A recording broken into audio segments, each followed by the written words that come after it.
Праисторията обобщение.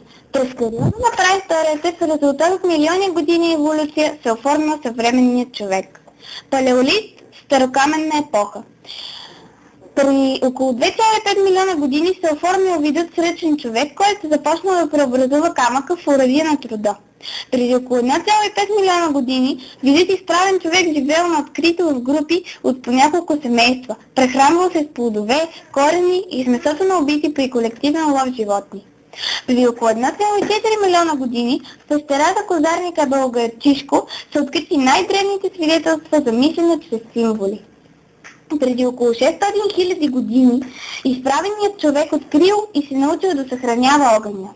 Преди около 200 000 години оформя се видът неандерталец, който обитавал пещери, но започнал да изгражда и жилища от клони или кости на мамут, погребвал своите мъртви. 45 000 години се е появил прекият прародител на съвременния човек Homo sapiens, наричан още кроманьонец. Опитомено било първото животно, кучето. Изработвал се чива от кремък, дрехи от кожа, украшения. Открил лъка и стрелата. Правил статуетки, рисувал по стените на пещерите. Около 38 500 години в пещерата Бачо Кира е открит един от най-древните предмети, познати до сега в Европа, с гравирани геометрични мотиви. Неолит, новокаменна епоха.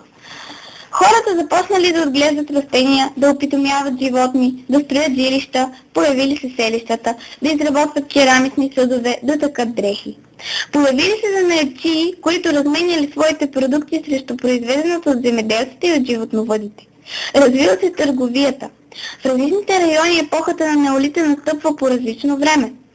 Първи извършили прехода към осяване и обработване на земите жителите на Близкия изток и Североизточна Африка, така нареченият плодороден полумесец. 9 хилядолетие преди Христа. На Балканския полуостров неолитът обхваща 6-то началото на 5-то хилядолетие преди Христа.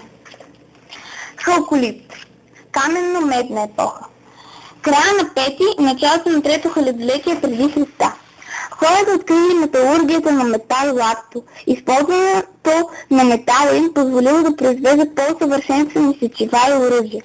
Натрупали се излишъци, които довели до появата на иерархия в обществото. Хората от варненската цивилизация познавали медната металургия. Обществата обитавали западното при Черноморие с района на Варненските езера, достигнали до висока степен до развитие. Доказателство за това са находките от Варненския халколитен некропол. Златните предмети, открити в някои гробове, са най-старото обработено злато в света. Била открита медната металургия в Западна Европа. Бронзова епоха. Хората открили славата на бронз, сплавта бронз, което им позволило да изработват по-здрави оръжия и сечива. Честите военни конфликти придружили жителите на селищата да строят укрепления, за да ги защитават от врагове. Настъпила желязната епоха.